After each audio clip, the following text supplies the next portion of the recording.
Hello बच्चों इस video lecture में हम लोग फंक्शन के बारे में डिस्कस करेंगे। रिलेशन के बारे में हम लोग डिस्कस कर चुके हैं, उसके क्वेश्चन भी कर लिए हैं।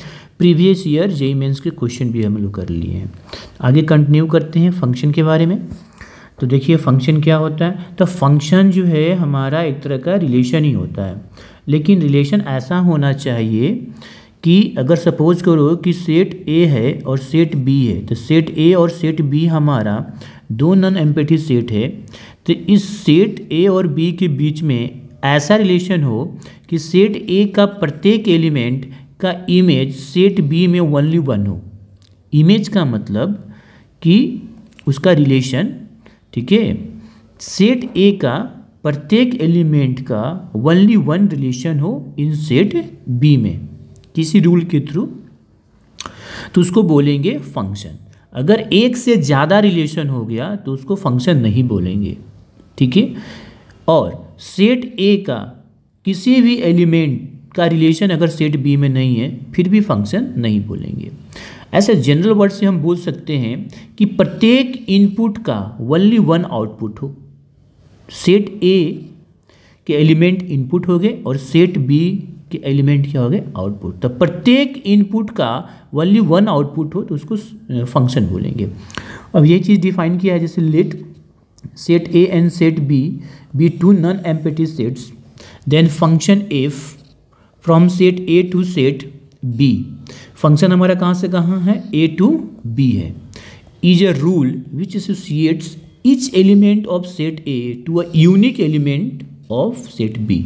मतलब सेट ए के ईच एलिमेंट, प्रत्येक एलिमेंट का रिलेशन एसोसिएट किसी रूल के थ्रू, किसी नियम के थ्रू सेट बी के एलिमेंट में यूनिक होना चाहिए। यूनिक मतलब ओनली वन होना चाहिए, एक से ज़्यादा नहीं होना चाहिए। तभी हम set A to set B के रिलेशन को फंक्शन बोलेंगे। मतलब कि सभी रिलेशन फंक्शन नहीं होते हैं, लेकिन सभी फंक्शन रिलेशन होते हैं। हाँ, उस तरह का रिलेशन फंक्शन होगा जिसमें प्रत्येक इनपुट का ओनली वन आउटपुट हो। मतलब प्रत्येक सेट के प्रत्येक एलिमेंट का ओनली वन इमेज हो सेट बी में, तो उस तरह के रिलेशन को बोलते हैं फंक्शन। ओके, आगे बढ़ते हैं। इसको रिप्रेजेंट कैसे करते हैं, तो function such that A to B, मतलब अगर ए से बी रिलेशन है और वो रिलेशन फंक्शन है तो हम बोलेंगे ए टू बी। इसका मतलब हुआ कि ए टू बी फंक्शन हमारा कहाँ है, ए टू बी।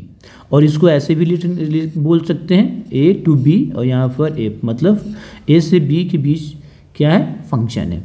मतलब ए से बी जो रिलेशन है वो फंक्शन है। And the function is also called the mapping. Function को हम लोग मैपिंग भी बोलते हैं। ओके, आगे बढ़ते हैं। अब इसके डोमेन क्या होता है, कोडोमेन क्या होता है और रेंज क्या होता है फंक्शन का। जैसे मान लो कि कोई तुम्हारा फंक्शन है ए टू बी है, ये हमारा फंक्शन है फ्रॉम ए टू बी। तो देन तो सेट ए का प्रत्येक एलिमेंट का रिलेशन तो है ही सेट बी में, तो इसलिए सेट ए जो होगा हमारा डोमेन हो गया फंक्शन का। फंक्शन का सेट ए क्या हो गया, डोमेन हो गया, और सेट बी क्या हो गया, कोडोमेन हो गया। मतलब अगर कोई फंक्शन ए टू बी है तो सेट ए के जितने एलिमेंट है ये डोमेन हो गए, और सेट बी के जितने एलिमेंट हो गए ये कोडोमेन हो गए। ओके, आगे बढ़ते। रेंज क्या होता है, तो रेंज जो होता है वो वैल्यू ऑफ फंक्शन होता है, या कह सकते हैं the subset of B containing only the image of elements of A. मतलब ए के एलिमेंट का जो इमेज होगा सेट बी में उसी को क्या बोलेंगे, रेंज बोलेंगे। मतलब रेंज हमारा क्या होता है, सबसेट होता है सेट बी का, मतलब कोडोमेन का सबसेट होता है। रेंज जो होता है वो सबसेट होता है किसका, कोडोमेन का। ये पॉइंट लिख सकते हो, ठीक है। दूसरी बात देखिए, यहाँ आर का मतलब रेंज की बात हो रही है, रेंज।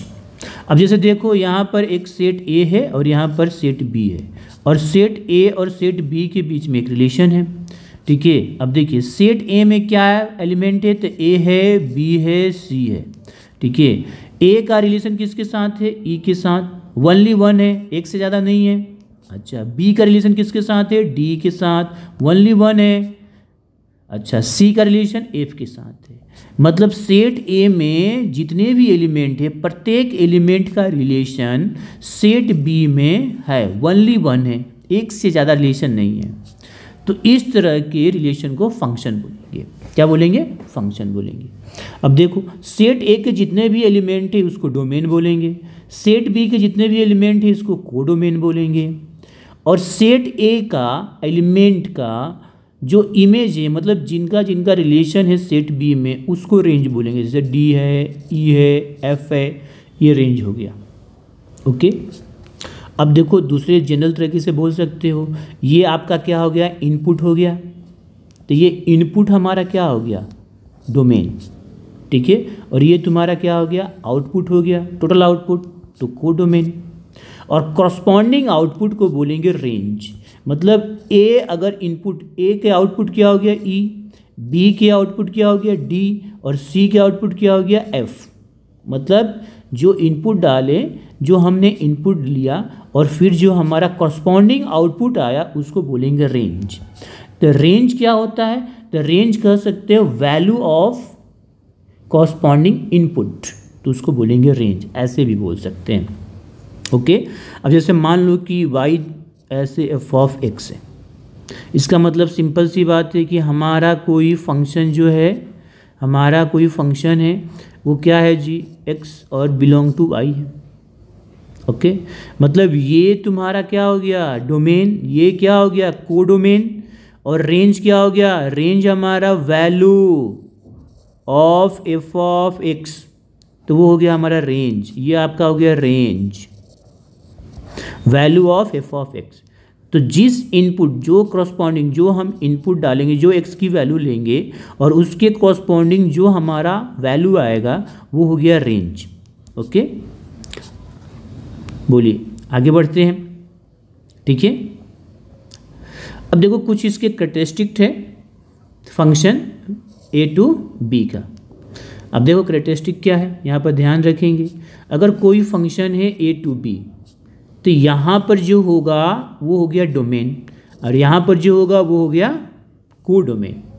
और रेंज क्या हो गया, रेंज हमारा जो हो गया इमेज, ए के प्रत्येक एलिमेंट का जो इमेज बनेगा उसको बोलेंगे रेंज, या ए के प्रत्येक एलिमेंट का जो रिलेशन है इसमें उसको बोलेंगे रेंज, या ए के जो इनपुट होंगे उसके कॉरस्पॉन्डिंग जो आउटपुट आएगा उसको बोलेंगे रेंज ए के। ठीक है ना, समझ में आ रही है बात। अब जैसे इसको और अच्छे से थोड़ा समझ लेते हैं।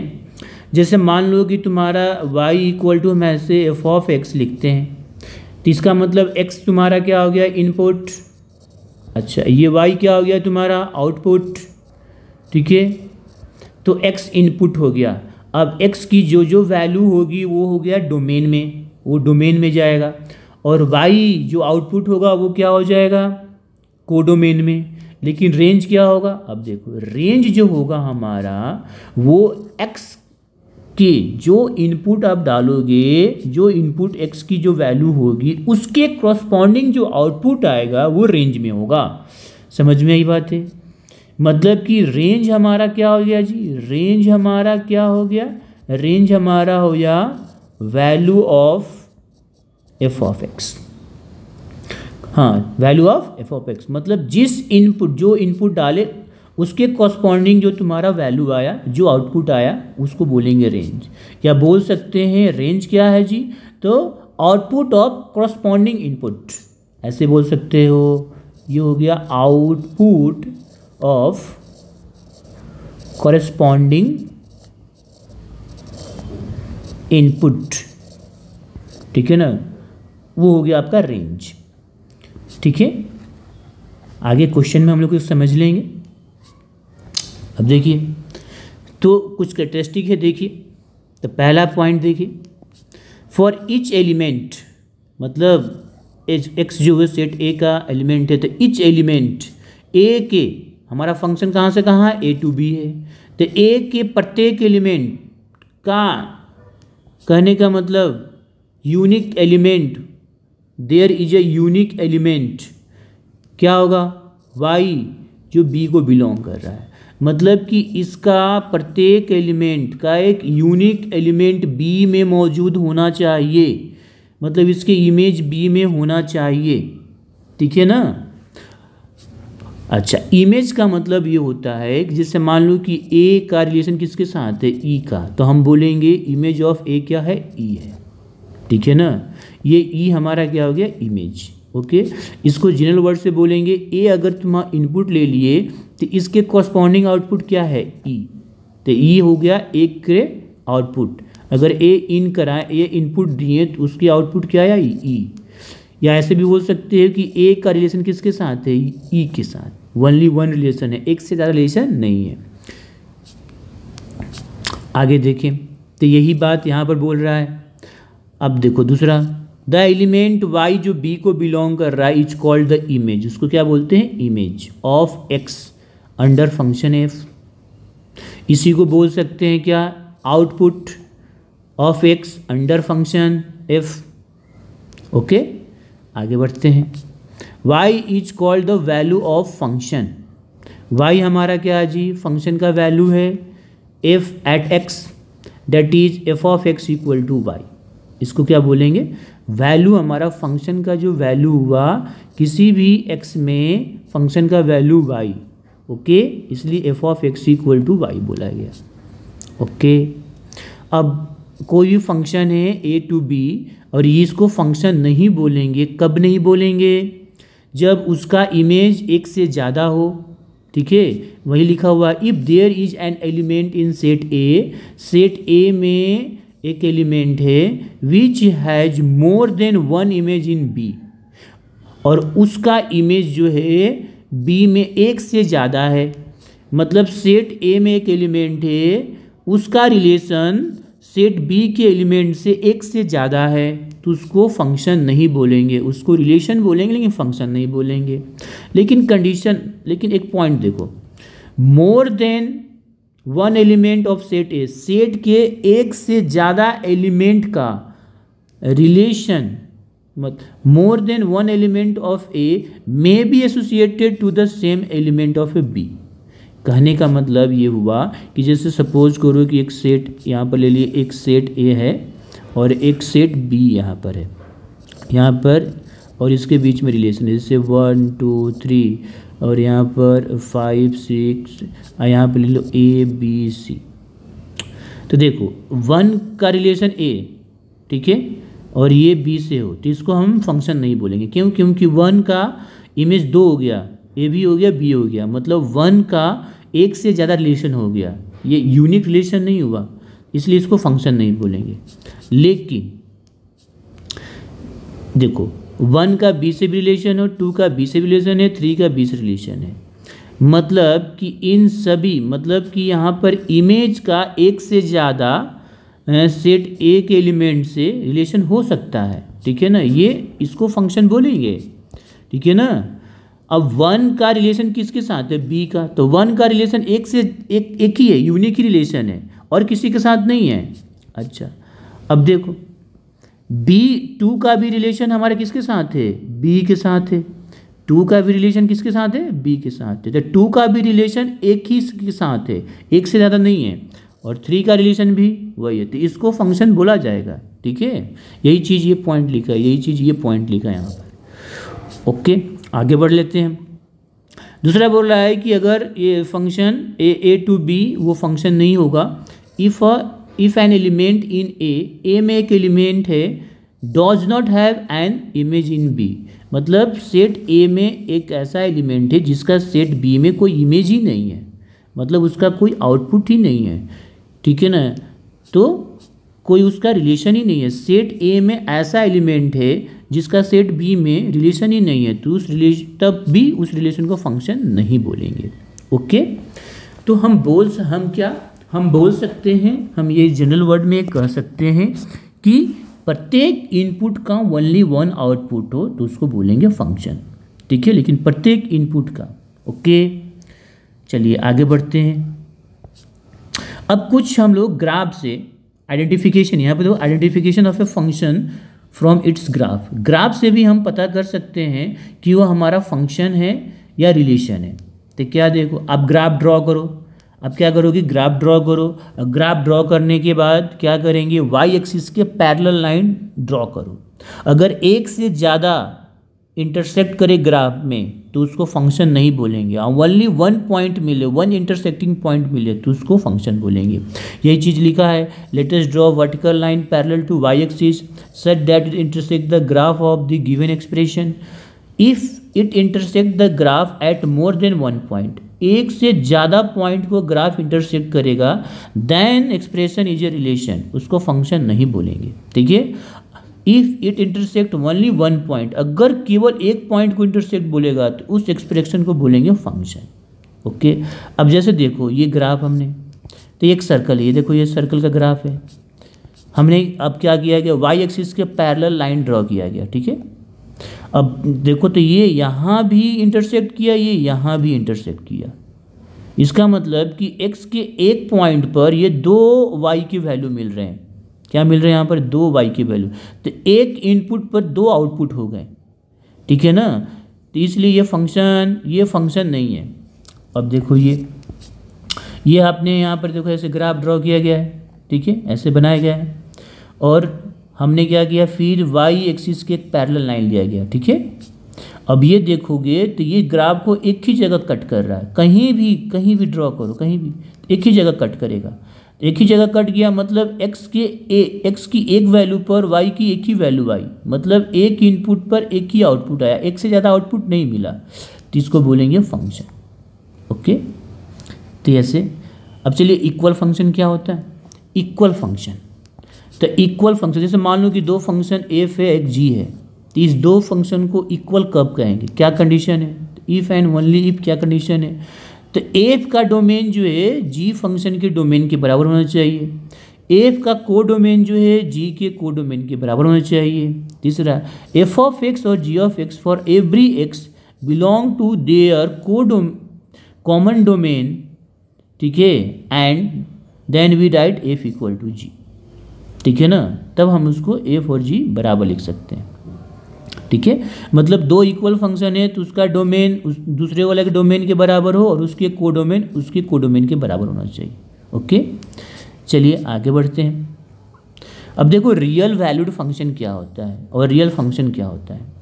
मतलब कि रियल फंक्शन या रियल वैल्यूड फंक्शन का मतलब ये हुआ कि हमारा एक फंक्शन है ए टू बी है। ठीक है, जिसको हम रियल वैल्यू फंक्शन बोलेंगे कब, जब हमारा ए भी क्या हो, रियल फंक्शन हो, रियल हो, मतलब ए हमारा रियल नंबर होना चाहिए, बी भी हमारा मतलब डोमेन भी हमारा रियल होना चाहिए, इनपुट हमारा रियल होना चाहिए और को डोमेन, ठीक है, ये भी हमारा रियल होना चाहिए, मतलब आउटपुट भी हमारा क्या होना चाहिए, रियल होना चाहिए। तो इस तरह के फंक्शन को क्या बोलेंगे, रियल फंक्शन। क्या बोलते हैं, रियल फंक्शन। ओके, यही बोल रहा है, डोमेन रियल होना चाहिए, रेंज भी रियल फंक्शन होना चाहिए। आगे अब मेन इंपॉर्टेंट है working rule for finding range of a real function. ठीक है, हम कैसे रेंज पता करेंगे रियल फंक्शन का।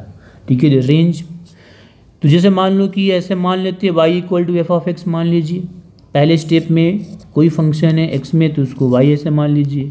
अब क्या कीजिए, अब ट्रांसफ़र कर दीजिए y equal to F of X जे, उसको जो है ना x equal to G of Y में। मतलब जैसे मान लो कि y जो है ऐसे एक्स स्क्वायर है तो y हमारा ऐसे दिया, अब इसको x को y के फॉर्म में लिख दो तो x बराबर क्या हो जाएगा, रूट वाई प्लस माइनस, ऐसे करो, यही बोल रहा है। कन्वर्ट x इन y टर्म। अब क्या करेंगे, x को y के टर्म में लिखना है। ठीक है ना, इस तरह से लिख दिए। अब क्या करेंगे, find the value of a I from, जो हमने ये चेंज किया था x equal to G of Y such that values of a X are real and lying in a domain of a function. अब y की हम value निकाल लेंगे इस फंक्शन से, जो x को y के टर्म में कन्वर्ट किए थे, अब वहाँ से हम y की वैल्यू निकाल लेंगे। हाँ, ये ध्यान रखना पड़ेगा कि वैल्यूज ऑफ ए एक्स जो है हमारा क्या होना चाहिए, रियल होना चाहिए और डोमेन में ही लाई करना चाहिए, डोमेन से बाहर नहीं करना होना चाहिए। उसके बाद the set of a values of a Y obtained in a step third, वही हमारा रेंज हो गया।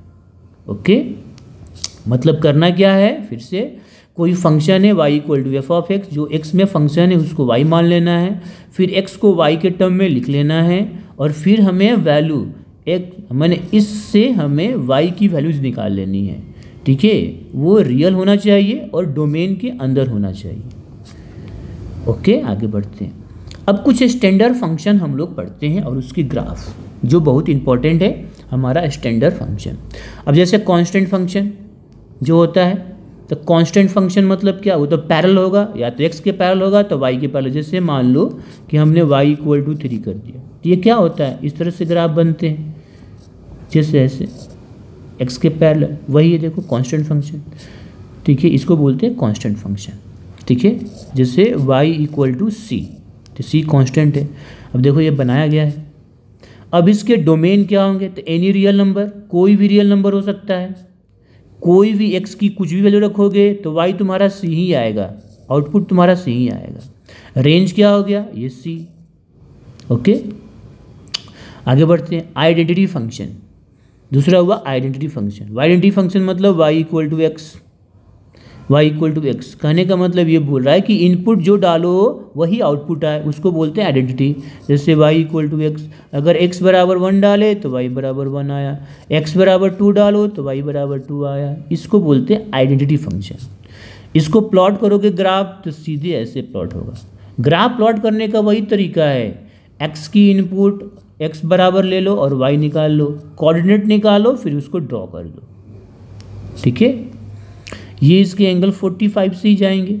जैसे y इक्वल टू, अगर हम mx प्लस c वाला ले लें तो y बराबर हमारा x है, तो m कितना के बराबर है, यहाँ पर 1 के बराबर है। ठीक है, और c यहाँ पर क्या है, c यहाँ पर कुछ नहीं है तो 0 है, इसलिए ओरिजिन से पास किया ऐसे भी। और m अगर 1 है तो tan थीटा बराबर कितना हो गया 1, तो थीटा बराबर कितना हो गया 45, इसलिए स्लोप कितना है 45। ओके, आगे। अब इसका डोमेन क्या होगा, तो y इक्वल टू एक्स में, तो डोमेन क्या होगा, x क्या होगा, x की वैल्यू क्या होगी, कोई भी रियल वैल्यू होगी। ठीक है, अच्छा, रेंज भी क्या होगा, कोई भी रियल वैल्यू होगा। लीनियर फंक्शन क्या होता है, लीनियर फंक्शन, लीनियर फंक्शन का मतलब हुआ लीनियर इक्वेशन इन जो 2 वेरिएबल होते हैं, जैसे स्ट्रेट लाइन के, जैसे देखो 2x plus 3y equal to 4, x का भी पावर 1 हो, y के भी पावर 1 हो, तो ये लीनियर होता है। ठीक है ना, ये लीनियर फंक्शन हुआ। जैसे हम लिखते हैं y equal to X plus 4, ये सभी लीनियर है। ठीक है, तो यहाँ पर लिखा है लीनियर फंक्शन। इस तरह से y equal to X plus B के फॉर्म में हो, तो इसकी ग्राफ हमेशा लीनियर होती है, मतलब स्ट्रेट लाइन होती है। ठीक है, क्या होता है, स्ट्रेट लाइन होता है। ओके, और ये जैसे y इक्वल टू वही हो गया mx प्लस सी, ये भी लीनियर ही है, वही तो है। y equal to X plus B, ये b हमारा क्या है, सी है, कांस्टेंट है, और ये तुम्हारा a क्या है, m स्लोप है। ओके, स्लोप कैसे निकालते हैं, tan थीटा से, तो वही दिया है, थीटा की जगह अल्फा दिया है तो tan अल्फा हो गया। तो ये देखो y equal to X plus B, अगर a भी पॉजिटिव हो b भी पॉजिटिव हो तो इस तरह से जाएगा हमेशा इधर, मतलब स्लोप हमेशा 90 से कम होगा।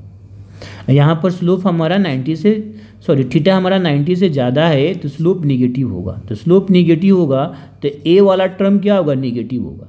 अब b वाला तो पॉजिटिव होगा क्योंकि कट कर रहा है ऊपर ही ना। ओके, तो इसके डोमेन कितना हो जाएगा, डोमेन हमारा कोई रियल वैल्यू होगा और रेंज भी हमारा कोई रियल वैल्यू आएगा। ओके, ये लीनियर हमें जो है y इक्वल टू ये mx प्लस सी वाला ही है। यहाँ पर m के जगह पर a लिख दिया गया है, c की जगह पर b लिख दिया जाएगा। अगर m इक्वल टू हम a ले ले और c इक्वल टू b ले ले तो ये y इक्वल टू क्या आ गया, ax प्लस बी। ये और ये दोनों सेम ही हैं। ठीक है, आगे बढ़ते हैं। अब देखो क्वाड्रेटिक इक्वेशन, क्वाड्रेटिक इक्वेशन इसी फॉर्म में होता है और यहाँ पर a 0 नहीं हो सकता है। अब इस क्वाड्रेटिक इक्वेशन को हम एक परफेक्ट स्क्वायर के फॉर्म में लिख दिए इस टर्म में, इस टर्म में देखो ये लिख दिया गया। अब ये क्वाड्रेटिक इक्वेशन पैराबोलिक फॉर्म में होगा लेकिन थोड़ा सा शिफ्ट करेगा, पैराबोली में लेकिन शिफ्ट करेगा। अब देखो क्या, अगर a 0 से छोटा है और a 0 से बड़ा है, यही दो केस होगा।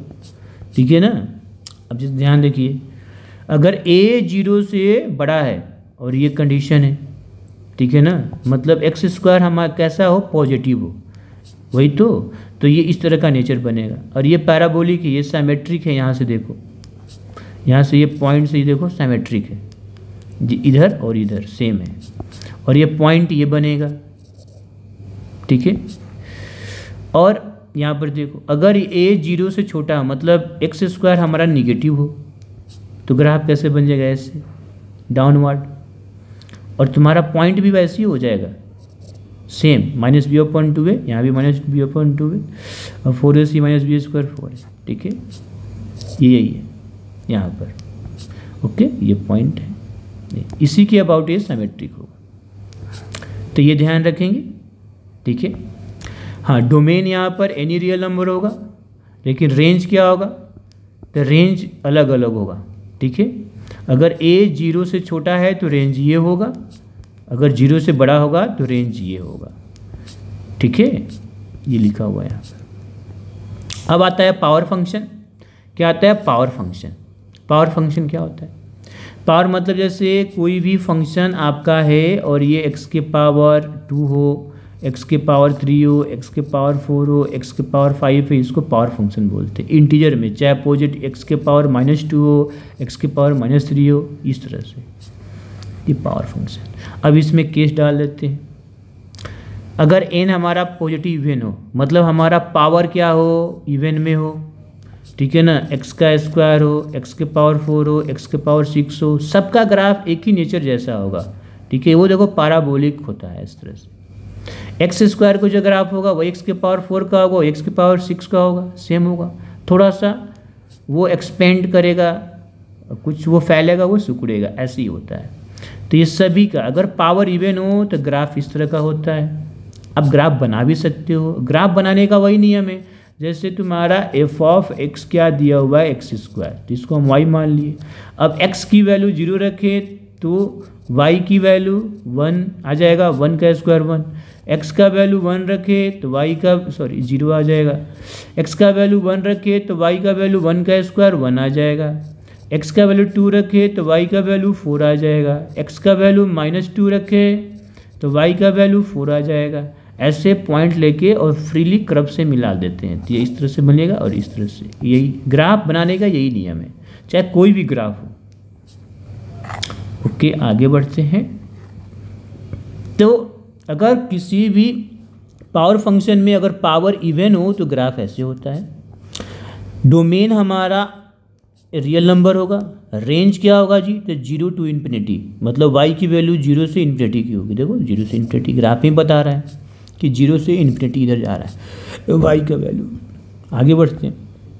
अगर हमारा n ऑड इंटीजर हो, मतलब कि हमारा पावर जो हो ऑड में हो, प्लस में हो, ऑड में हो, तो ग्राफ कैसा होगा, तो देखो ये फर्स्ट क्वाड्रेंट में होगा और थर्ड क्वाड्रेंट में होगा, इस तरह से ये नेचर होगा। चाहे x के पावर 3 हो या x के पावर 5 हो, x के पावर 6 हो, कुछ भी। अब बात ये इसकी रेंज और डोमेन का। तो रेंज मतलब डोमेन मतलब x की वैल्यू, तो x की वैल्यू देखो तो 0 से ∞ भी जा रहा है, 0 से -∞ भी जा रहा है, तो ये रेंज हो गया एनी रियल नंबर, डोमेन हो गया एनी रियल नंबर। रेंज क्या होगा, रेंज मतलब y की वैल्यू देखो तो y देखो ऊपर भी जा रहा है, तो y मतलब इधर पूरा मिल रहा है और नीचे भी मिल रहा है y की वैल्यू, मतलब कि -∞ से +∞, ठीक है, मतलब एनी रियल नंबर।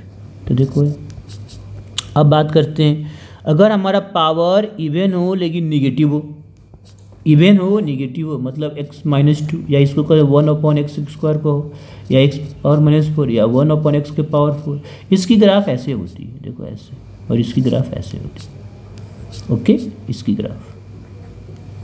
अब इसका रेंज और डोमेन क्या होगा, डोमेन हमारा x का, तो x तो -∞ से +∞ है, देखो इधर भी ग्राफ जा रहा है, यहाँ से इधर भी ग्राफ जा रहा है। अच्छा, तो एनी रियल नंबर, हाँ, एक्सेप्ट 0 नहीं होगा, क्यों, क्योंकि ये डिवाइड में है ना, और यहाँ पर ये x 0 नहीं हो सकता है, तो एनी रियल नंबर एक्सेप्ट 0, ये ध्यान रखेंगे।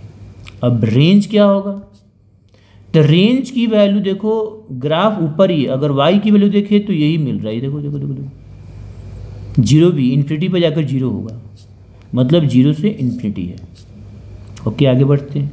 अगर हमारा पावर ऑड हो, ऑड नेगेटिव हो, मतलब एक्स के पावर -1, एक्स के पावर -2, -3, तो ये 1/x हो गया, 1/x² पावर क्यूब हो गया। इस तरह का ग्राफ क्या होगा, तो ये ग्राफ हमारा फर्स्ट और थर्ड क्वाड्रेंट में होगा। ये देखो, ये इन्फिनिटी पर जाकर मिलेगा, ये इधर ऐसे ऐसे, मतलब ये इस तरह का ग्राफ है। ये देखो इस तरह का ग्राफ, ये ऐसे, ये ऐसे है और ये आपका ऐसे इस तरह से है। ओके, अब ध्यान दीजिए कि इसकी रेंज और डोमेन की बात करते हैं। तो डोमेन हमारा क्या होगा, एनी रियल वैल्यू होगा लेकिन जीरो नहीं होगा। जीरो पर देखो, जीरो पर कोई वाई की वैल्यू नहीं मिल रही है, जीरो नहीं होगा। क्यों नहीं होगा कि 1/x है या 1/x³ है, तो x तो जीरो हो ही नहीं सकता है, ठीक है ना, डिवाइड में न्यूमरेटर में ना है, तो इसलिए any real number except zero. अब रेंज भी, range any real number except zero. देखो y भी हमारा आउटपुट जीरो नहीं आ रहा है, x की किसी भी वैल्यू पर y की वैल्यू जीरो नहीं आ रही है, ठीक है, तो ये ध्यान रखेंगे। अब बात आती है ग्रेटेस्ट इंटीजर फंक्शन, बहुत इंपॉर्टेंट फंक्शन है जिसको स्टेप फंक्शन भी बोलते हैं, फ्लोर फंक्शन भी बोलते हैं, याद रखिएगा। फ्लोर फंक्शन मतलब नीचे, ग्रेटेस्ट इंटीजर को इस तरह से, अगर बिग ब्रैकेट में किसी भी वैल्यू को रखा गया है तो समझ जाना कि वो ग्रेटेस्ट इंटीजर वैल्यू पूछ रहा है, ठीक है ना। अब ये इसको बोलते हैं स्टेप फंक्शन।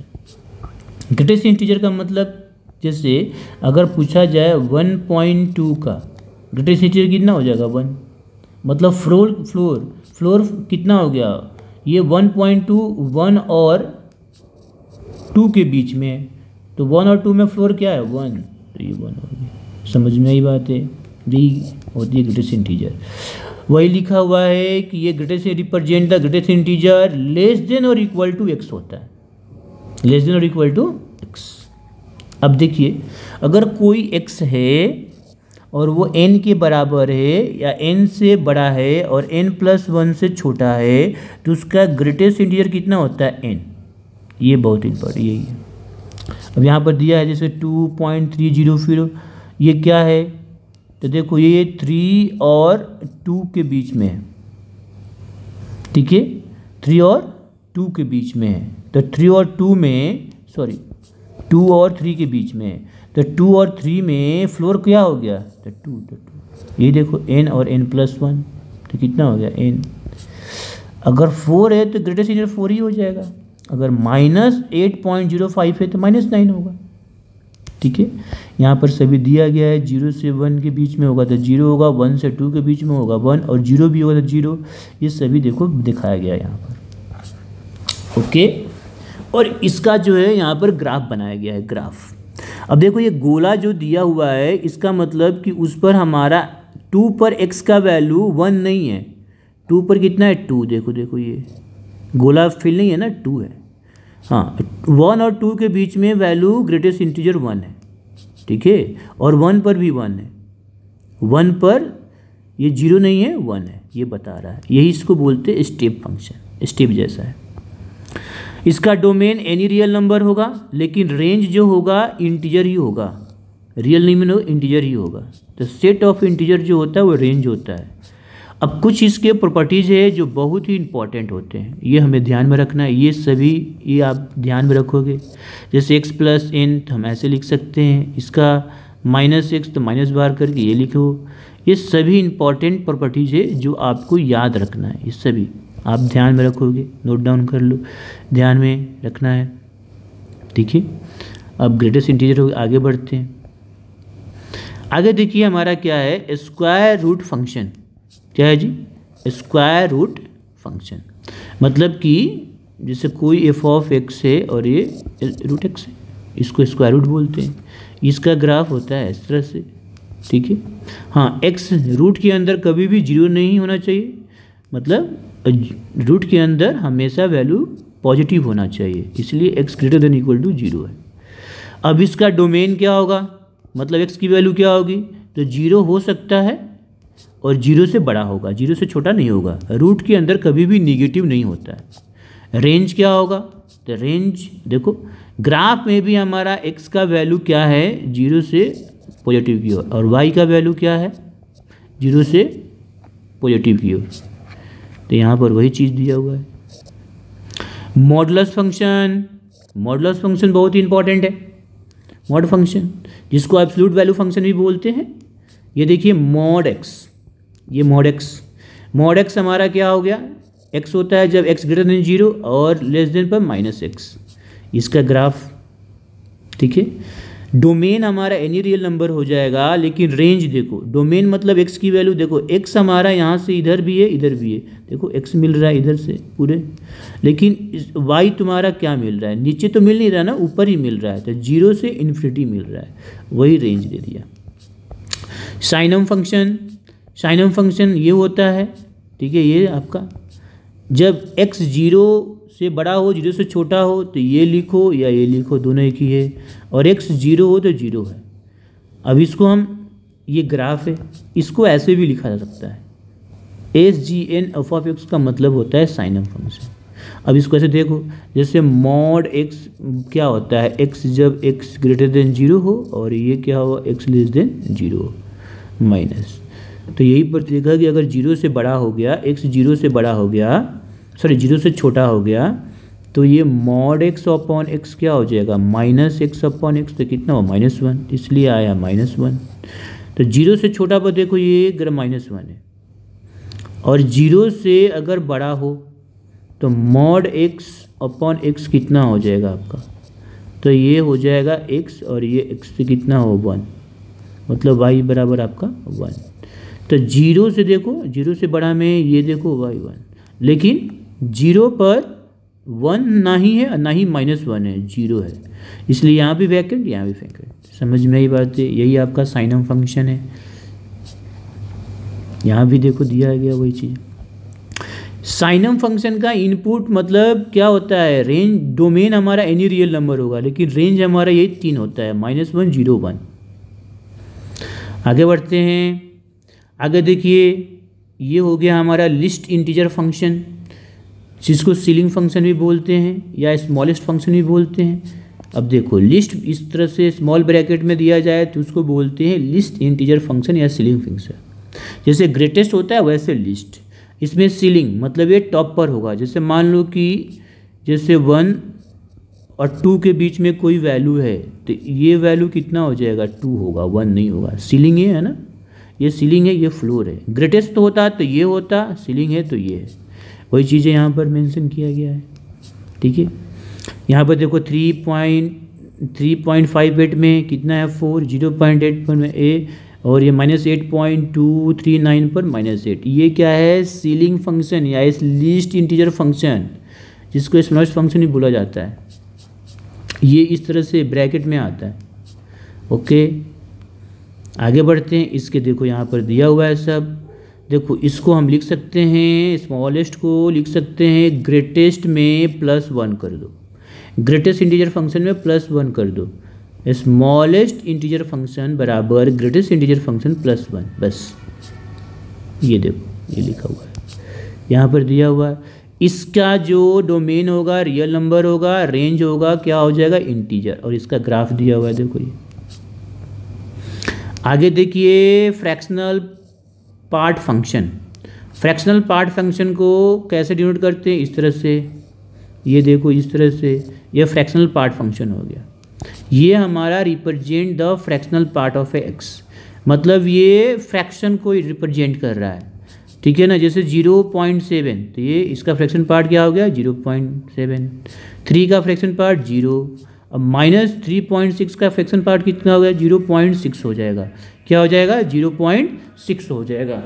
ओके बच्चों, ठीक है। अब इसका ये देखिए ग्राफ दिया हुआ है। ओके, आगे बढ़ते हैं। इसके कुछ प्रॉपर्टीज है जो आपको ध्यान में रखना है, ठीक है ना।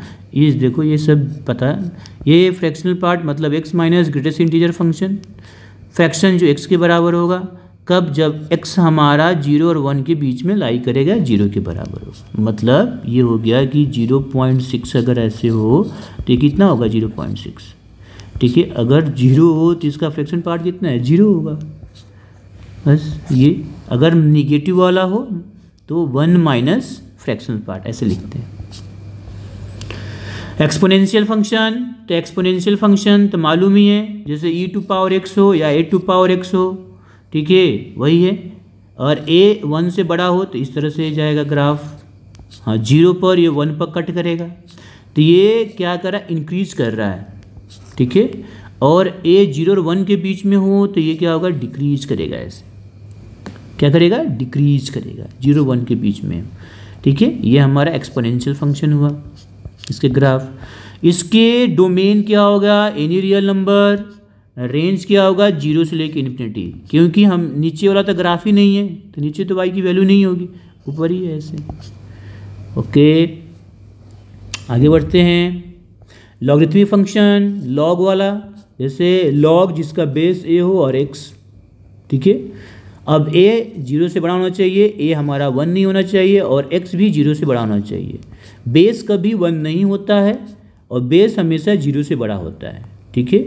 और यहाँ पर x जो है वो भी 0 से बड़ा होना चाहिए, ये तो मालूम ही है। तो अब देखो log x बेस a, अगर बेस 1 से बड़ा है, ठीक है ना, तो ग्राफ ऐसा होगा, ठीक है, ओके। और बेस 0 और 1 के बीच में हो तो ऐसे डिक्रीज करेगा, 0 और 1 के बीच में तो बेस मतलब 0.1 हो, 0.2 हो, 0.3 हो, ऐसे हो। और 1 से बड़ा हो मतलब 2 हो, 3 हो, 4 हो, ये बोलने का मतलब है बेस। अगर बेस 1 से बड़ा हो मतलब 2 हो, 3 हो, 4 हो, 2.3 हो, कुछ भी हो ऐसे। और बेस 0 और 1 के बीच हो मतलब 0.1 हो, 0.2 हो, 0.3 हो, तो ग्राफ ऐसे होगा, ये बनाया गया है, ये ध्यान में रखेंगे नेचर। अच्छा, डोमेन 0 से इन्फिनिटी और range any real number. Okay बच्चों, तो ये हमारा पूरा फंक्शन का ग्राफ के साथ पूरा डिटेल हो गया, और नेक्स्ट वीडियो लेक्चर में इसकी एनसीईआरटी क्वेश्चन करेंगे।